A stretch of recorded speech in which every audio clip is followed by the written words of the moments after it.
नमस्कार दोस्तों, स्वागत है आपका हमारे YouTube चैनल जीके ट्रैकर पे।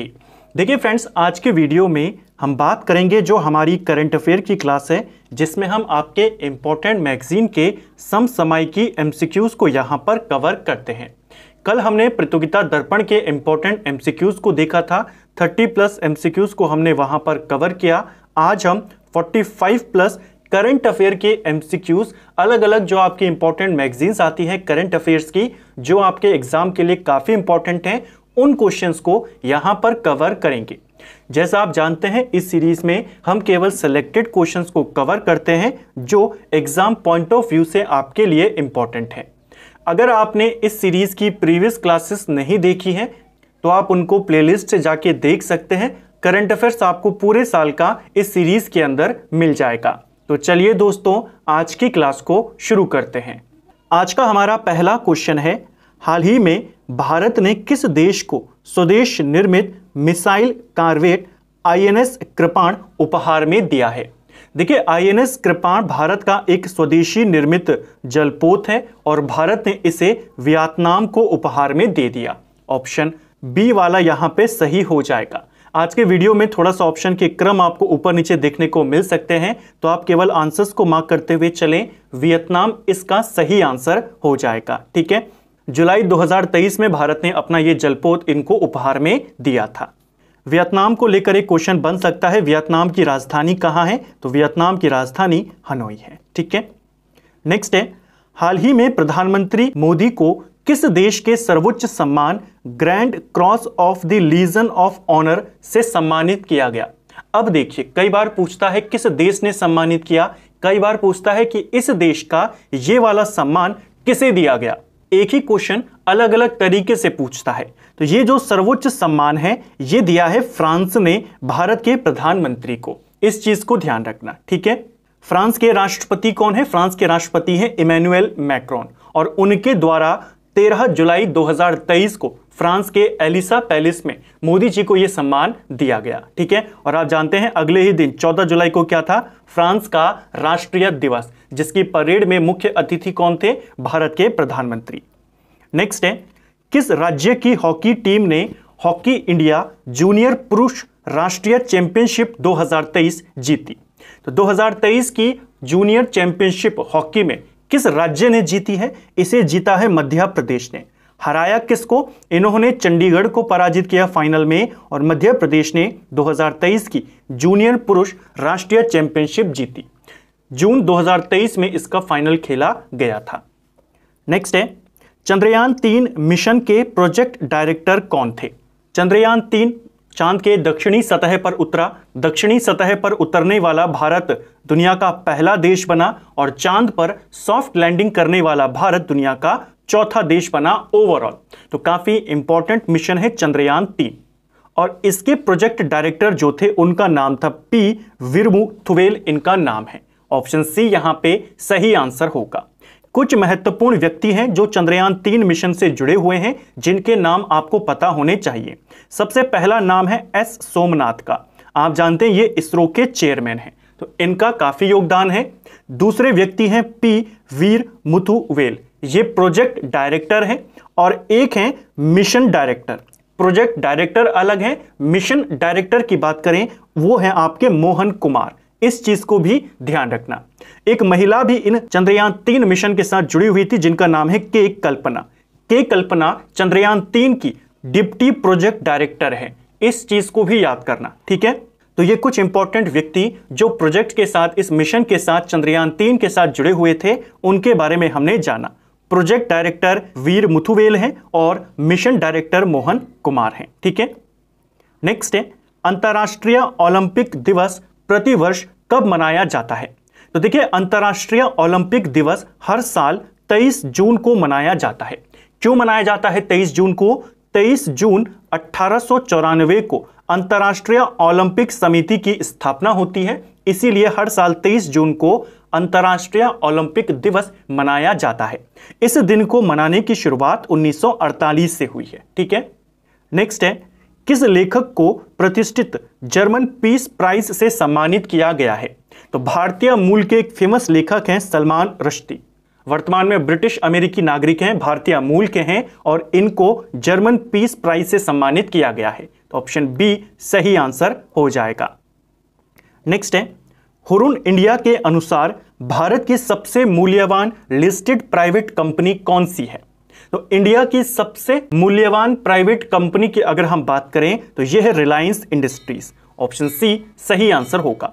रिलायंस के बाद भारत की सबसे मूल्यवान कंपनी में टाटा की जो एक कंपनी है आपकी टीसीएस, इसका नंबर आता है। तो रिलायंस के बाद भारत की दूसरी मूल्यवान कंपनी कौन है? टीसीएस है, जो टाटा ग्रुप की है। नेक्स्ट है, हाल ही में आरबीआई के डिप्टी गवर्नर के रूप में किसे नियुक्त किया गया है? आरबीआई का जो ढांचा होता है, जो इसमें मेंबर्स होते हैं, एक इसमें गवर्नर होता है और 4 इसमें डिप्टी गवर्नर होते हैं। गवर्नर तो अभी आप जानते हैं शक्तिकांत दास हैं।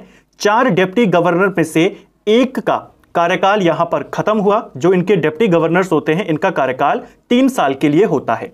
महेश कुमार जैन थे एक डिप्टी गवर्नर जिनका कार्यकाल खत्म हुआ और उनकी जगह पर स्वामीनाथन जानकी रमन को शामिल किया गया।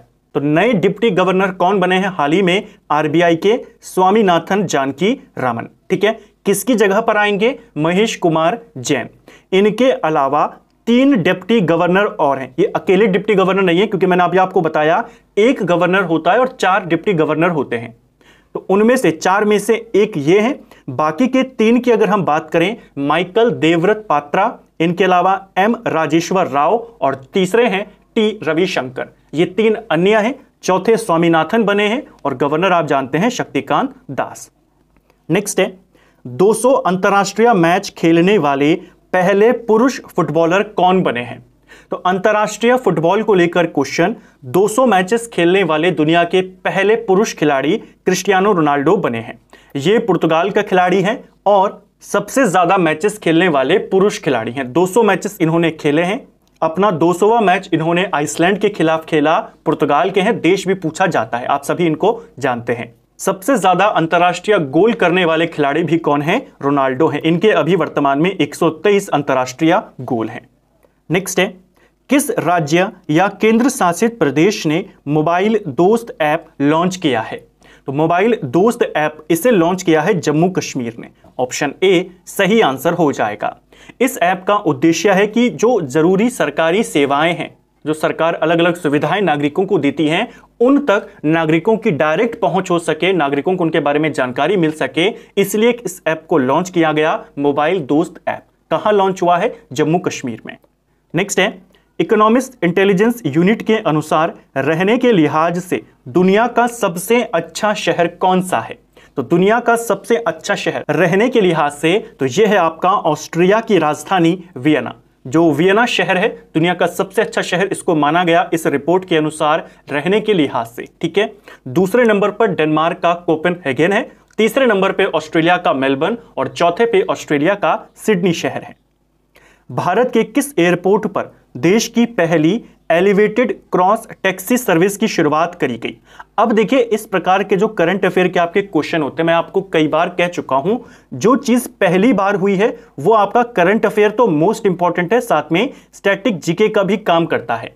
तो देश की पहली है तो हमेशा ये क्वेश्चन आपके लिए काम करेगा। आपसे पूछा जाएगा देश में सबसे पहले एलिवेटेड क्रॉस टैक्सी सर्विस की शुरुआत कहां करी गई, किस एयरपोर्ट पे करी गई? यह है इंदिरा गांधी इंटरनेशनल एयरपोर्ट और यह एयरपोर्ट आपके दिल्ली में स्थित है, यहां पर करी गई। ठीक है, नेक्स्ट है, किस देश में गुइलिन बेरे सिंड्रोम के चलते राष्ट्रीय स्वास्थ्य आपातकाल की घोषणा करी गई?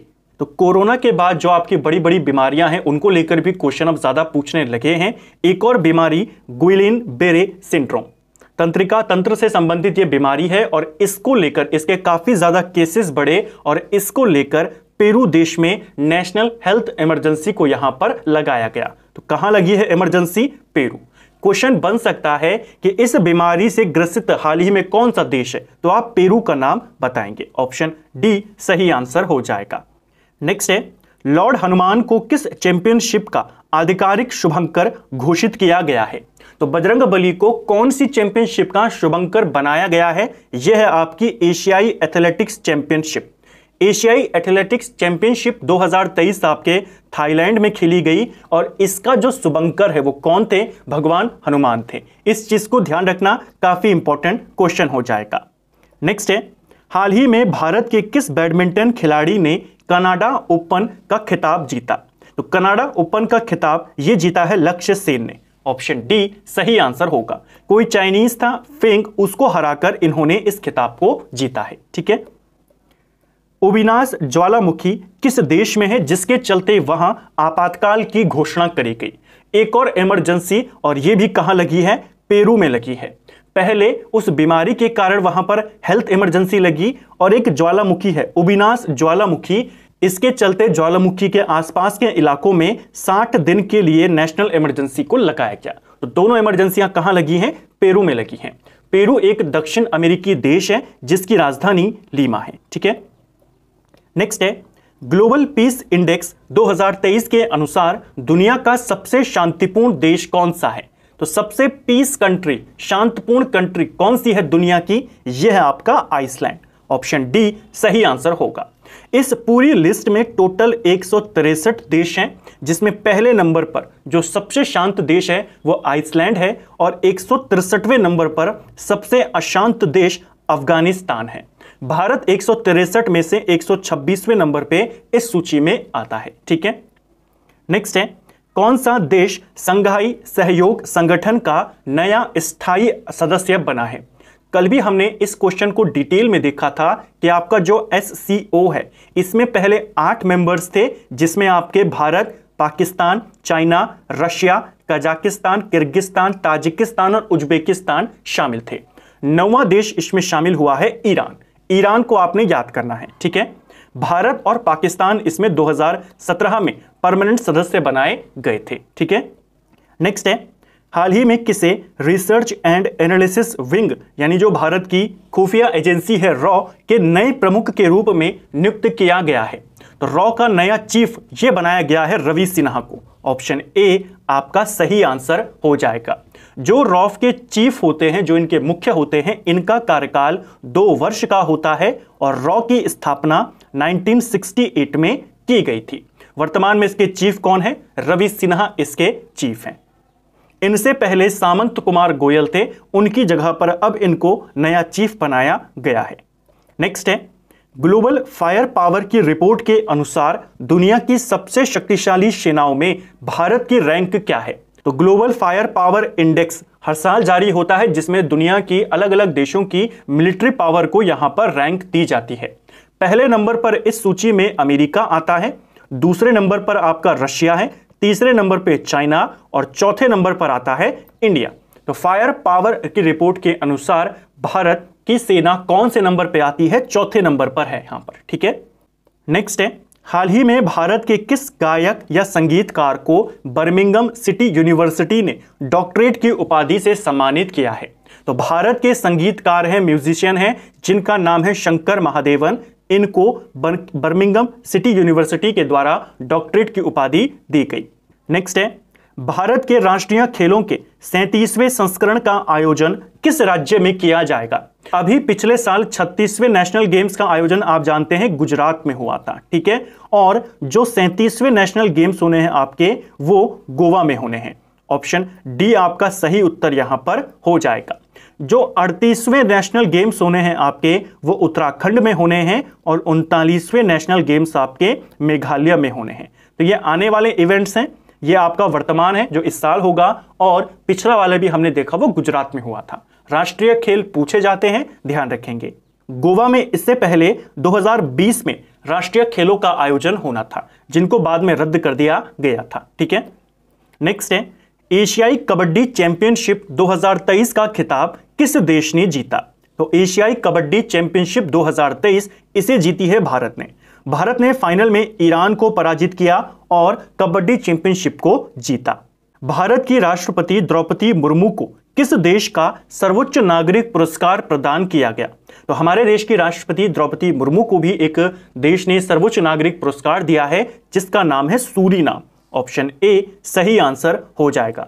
सूरीनाम का जो सर्वोच्च नागरिक पुरस्कार है, इसका नाम है grand order of the chain of the yellow star. और ये दिया गया है भारत के राष्ट्रपति को। सूरीनाम की अगर हम बात करें, इसके राष्ट्रपति का नाम पूछा जा सकता है, चंद्रिता प्रसाद संतोखी यहां के राष्ट्रपति हैं। ठीक है, नेक्स्ट है, हाल ही में गीता प्रेस को निम्नलिखित में से कौन सा पुरस्कार प्रदान किया गया। काफी ज्यादा यह चर्चा में रहा था गीता प्रेस को जब यह अवार्ड दिया गया। गीता प्रेस दुनिया के सबसे बड़े प्रकाशकों में से एक माना जाता है। इसकी स्थापना 1923 में हुई थी, यानी 100 साल पूरे इसको हो चुके हैं इसी साल। और इस गीता प्रेस को जो अवार्ड दिया गया, गांधी शांति पुरस्कार था। ऑप्शन सी सही आंसर हो जाएगा। गांधी शांति पुरस्कार की बात करें, इसकी शुरुआत भारत सरकार ने 1995 में करी थी और इस अवार्ड के तहत 1 करोड़ रुपए नगद दिए जाते हैं। ठीक है, तो 2023 का गांधी शांति पुरस्कार किसको मिला है? गीता प्रेस को मिला है। ठीक है, स्थापना भी पूछी जा सकती है क्योंकि 100 साल इसी वर्ष पूरे हुए हैं। नेक्स्ट है, किस राज्य ने लाडली बहना योजना के अंतर्गत प्रदेश की 1.25 करोड़ महिलाओं के खाते में 1,000 रुपए की राशि जमा करी है? सिंपल सा क्वेश्चन यह है, लाडली बहना योजना किस राज्य ने चलाई है? इसे मध्य प्रदेश ने चलाया है। ठीक है, इसको ध्यान रखेंगे। किस राज्य सरकार ने नंद बाबा दूध मिशन योजना की शुरुआत करी? तो इस योजना को उत्तर प्रदेश ने चलाया है। ऑप्शन आपका सेकंड वाला यहां पर सही हो जाएगा। ठीक है, ऑप्शन बी कर देना। नेक्स्ट है, मणिपुर हिंसा में जांच के लिए किसकी अध्यक्षता में हिंसा जांच समिति का गठन किया गया? तो देखिए, मणिपुर में हिंसा की जांच के लिए एक जांच समिति बनाई गई, 3 सदस्य इसमें शामिल हैं। इसका गठन गृह मंत्री के द्वारा किया गया, जिसके अध्यक्ष अजय लांबा को बनाया गया। ऑप्शन बी सही आंसर हो जाएगा। जो गुवाहाटी हाईकोर्ट है उसके पूर्व जज हैं अजय लांबा, मुख्य न्यायाधीश है वहां के, इनकी अध्यक्षता में समिति बनी है। इसमें 2 अन्य मेंबर्स और हैं, एक का नाम है हिमांशु शेखर दास और दूसरे हैं आलोक प्रभाकर। ये 3 सदस्यों की एक जांच समिति बनाई गई है मणिपुर में हिंसा जांच के लिए। नेक्स्ट है, भारत ने किस देश के लिए पहली अंतरराष्ट्रीय क्रूज को चेन्नई से रवाना किया? तो देखिए, भारत का पहला अंतरराष्ट्रीय क्रूज जो जहाज है MV एक्सप्रेस इसका नाम है और इसे चेन्नई से रवाना किया गया श्रीलंका के लिए। ऑप्शन ए सही आंसर हो जाएगा। ठीक है, तो देश का पहला अंतरराष्ट्रीय क्रूज, इसका नाम क्या है? MV express. और इसे कहां से लॉन्च किया गया? चेन्नई से। कहां के लिए किया गया? श्रीलंका के लिए। ठीक है, नेक्स्ट है, भारत के किस IIT संस्थान ने स्मार्ट वायु प्रदूषण मॉनिटरिंग विकसित की है? तो स्मार्ट वायु प्रदूषण मॉनिटरिंग इसको विकसित किया है IIT मद्रास ने। ऑप्शन ए सही आंसर हो जाएगा। ठीक है, वायु प्रदूषण की निगरानी के लिए इसको बनाया गया है। किसने बनाया है? IIT मद्रास के शोधकर्ताओं ने। नेक्स्ट है, भारत ने 7 जून 2023 को किस मिसाइल के उन्नत संस्करण का सफलतापूर्वक परीक्षण किया? कौन सी मिसाइल का सफल परीक्षण किया है भारत की जून 2023 में? यह है आपकी अग्नि प्राइम। ऑप्शन ए सही आंसर हो जाएगा। जो भारत की बैलिस्टिक मिसाइल है अग्नि, DRDO ने जिसको बनाया है, उसी का एक एडवांस वर्जन है अग्नि प्राइम, जिसका सफल परीक्षण इस साल किया गया। ठीक है, 1000 से 2000 किलोमीटर इसकी मारक क्षमता है और परमाणु हथियार ले जाने में भी सक्षम है अग्नि प्राइम। विश्व का कौन सा देश डिजिटल भुगतान रैंकिंग में शीर्ष देश के रूप में उभरा है? यानी दुनिया में सबसे ज्यादा डिजिटल भुगतान की जो रैंकिंग है उसमें कौन सा देश नंबर 1 पर है? यह है आपका ऑप्शन डी सही उत्तर हो जाएगा, भारत। भारत में डिजिटल भुगतान रैंकिंग में नंबर 1 पर है, चाहे वो सबसे ज्यादा ट्रांजैक्शन करने के लिए हो या फिर सबसे ज्यादा अमाउंट ट्रांजैक्शन करने के लिए हो। भारत के बाद दूसरे नंबर पे ब्राजील आता है और तीसरे नंबर पे आपका चाइना आता है। ठीक है, नेक्स्ट है, भारत के किस बैंक ने 100 डेज 100 पे अभियान शुरू किया है? तो देखिए, कौन से बैंक ने 100 दिन 100 भुगतान इस अभियान की शुरुआत करी है? सही आंसर है RBI, जो रिजर्व बैंक ऑफ इंडिया है। देखिए, भारत के कई सारे बैंकों में ऐसे खाते हैं जो अनक्लेम्ड हैं, यानी उन पर कोई दावा नहीं ठोकता है। तो RBI ने ऐसे अकाउंट्स के लिए एक अभियान चलाया है 100 डेज 100 पे। इस अभियान के तहत 100 दिनों के अंदर देश के हर जिले में, हर बैंक में जो टॉप 100 ऐसे अकाउंट होंगे उनका निपटारा किया जाएगा। जो उसमें पैसा डालने वाले हैं उनका पता लगाया जाएगा और उनका निपटान किया जाएगा। तो इस चीज को आपने ध्यान रखना है। अभियान किसका है? RBI का। किससे संबंधित है? अनक्लेम्ड खातों से संबंधित है। सार्वजनिक क्षेत्र के किस बैंक के एटीएम पर यूपीआई से नगद निकासी की सुविधा दी गई है। तो एटीएम यूपीआई की शुरुआत करने वाला पहला बैंक कौन बना है? यह बना है बैंक ऑफ बड़ौदा। ठीक है, इसमें आप एटीएम के माध्यम से आपका जो यूपीआई होता है, कोई भी यूपीआई आप इस्तेमाल करें, वहां पर आप स्कैन करके आप एटीएम से पैसा निकाल सकते हैं बिना किसी कार्ड के। तो एटीएम पर यूपीआई से कैश निकालने की सुविधा देने वाला पहला बैंक कौन बना है? Bank of Baroda. ठीक है, नेक्स्ट है, किस नगर ने योग दिवस पर सबसे बड़ी सभा का गिनीज वर्ल्ड रिकॉर्ड बनाया? यानी एक साथ सबसे ज्यादा लोगों ने योगा कहां पर किया? कल हमने देखा था एक जगह पर अलग अलग देशों के लोगों ने योग किया था, यूएन हेडक्वार्टर अमेरिका में, उसका भी रिकॉर्ड बना। लेकिन यहां पर क्वेश्चन यह है कि एक साथ सबसे ज्यादा संख्या में लोगों ने योग किया। लगभग 1.5 लाख लोगों ने यहां पर एक साथ योगा किया और गिनीज रिकॉर्ड यहां पर बनाया। शहर का नाम है सूरत। सूरत में इस साल 2023 में 1.53 लाख लोगों ने साथ में योगा कर इस रिकॉर्ड को बनाया। ठीक है, नेक्स्ट है, दुनिया का सबसे बड़ा रामायण मंदिर किस राज्य में निर्मित हो रहा है? तो दुनिया का सबसे बड़ा रामायण मंदिर जो आपका बन रहा है ये बिहार में बन रहा है। ऑप्शन सी सही आंसर हो जाएगा। ठीक है, किस राज्य सरकार ने घोषित किया कि वह पद्म पुरस्कारों विजेताओं को 10,000 मासिक पेंशन देगी? तो देखिए, जिन भी व्यक्तियों को कोई भी पद्म पुरस्कार मिला है उनको आजीवन 10,000 रुपए की पेंशन दी जाएगी, यह घोषणा करी है हरियाणा ने। ऑप्शन सी सही आंसर हो जाएगा। किसने करी है? हरियाणा सरकार ने। हरियाणा के मुख्यमंत्री कौन है? मनोहर लाल खट्टर। ठीक है, अभी अगस्त में ही इसकी घोषणा करी गई है। महाराष्ट्र के मुख्यमंत्री ने अहमदनगर का नाम बदलकर क्या रखा है? कई सारे नाम महाराष्ट्र के अंदर बदले गए हैं जिलों के, जिसमें आपका औरंगाबाद है, औरंगाबाद का नाम बदलकर अभी हाल ही में संभाजी नगर किया गया है। इसी प्रकार अहमदनगर का नाम बदलकर अब अहिल्या नगर किया गया है। तो अहमदनगर का नाम अहिल्या नगर है और औरंगाबाद का नाम संभाजी नगर है। इस चीज को ध्यान रखना, एग्जाम में कंफ्यूजन मत कर देना। नेक्स्ट है, गृह मंत्री ने हाल ही में किस नगर में बलिदान स्तंभ का उद्घाटन किया? तो गृह मंत्री अमित शाह के द्वारा बलिदान स्तंभ, इसकी स्थापना इन्होंने श्रीनगर में करी है। ऑप्शन सी सही आंसर हो जाएगा। श्रीनगर में लाल चौक के नजदीक एक पार्क है जिसका नाम है प्रताप पार्क। इसी पार्क में बलिदान स्तंभ लगाया गया है। ठीक है, ग्लोबल जेंडर गैप इंडेक्स 2023 में भारत को कितनी रैंक प्रदान करी गई? इसको गैप करना। ठीक है, जेंडर गैप इंडेक्स है ये। तो ग्लोबल जेंडर गैप इंडेक्स 2023 में भारत 127वीं रैंक पर है। ऑप्शन सी सही आंसर हो जाएगा। इस सूची में टोटल 146 देश शामिल हैं। पिछले साल भारत 135वें नंबर पे था, इस साल 127वें नंबर पर है। ठीक है, नेक्स्ट है, फ्रेंच ओपन टेनिस 2023 का पुरुष एकल खिताब किस खिलाड़ी ने हासिल किया? किसी भी एग्जाम से पहले, चाहे आप स्टेट का एग्जाम हो चाहे सेंटर का एग्जाम हो, जो आपके टेनिस के ग्रैंड स्लैम होते हैं ये आपके हर बार एक बहुत इंपॉर्टेंट टॉपिक्स होते हैं।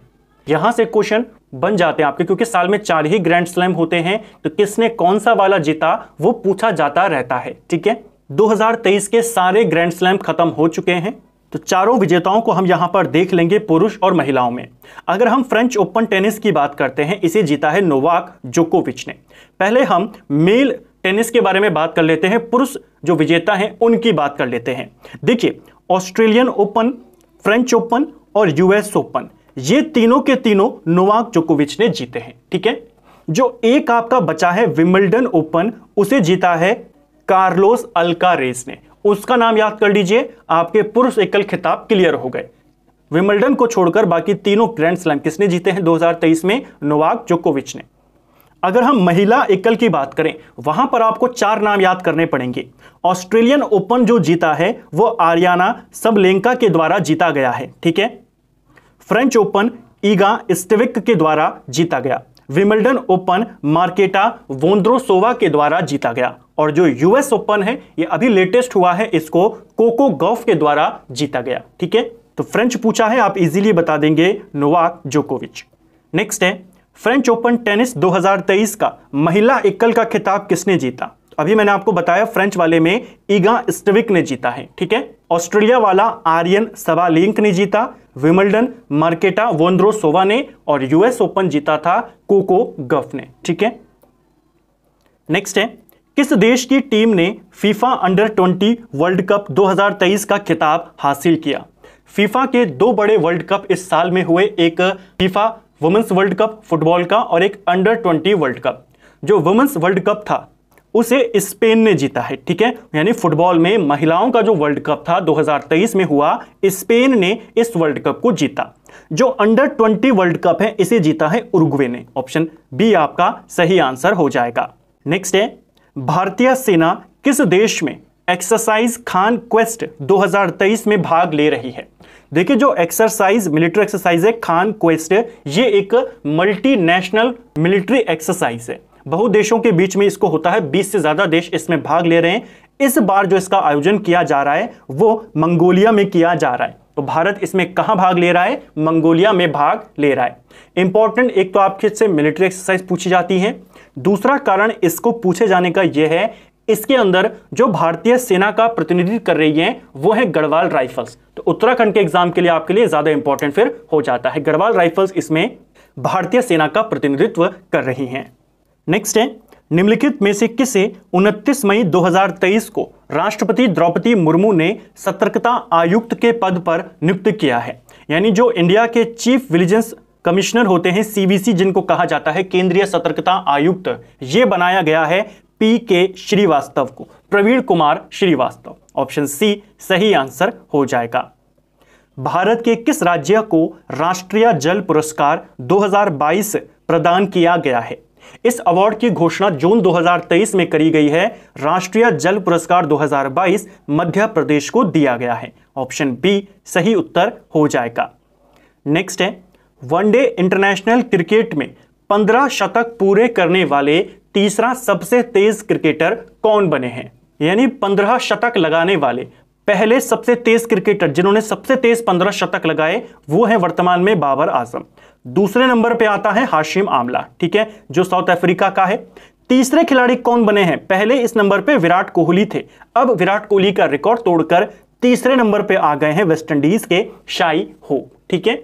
विराट कोहली ने 15 शतक अपने 106 इनिंग्स में लगाए थे।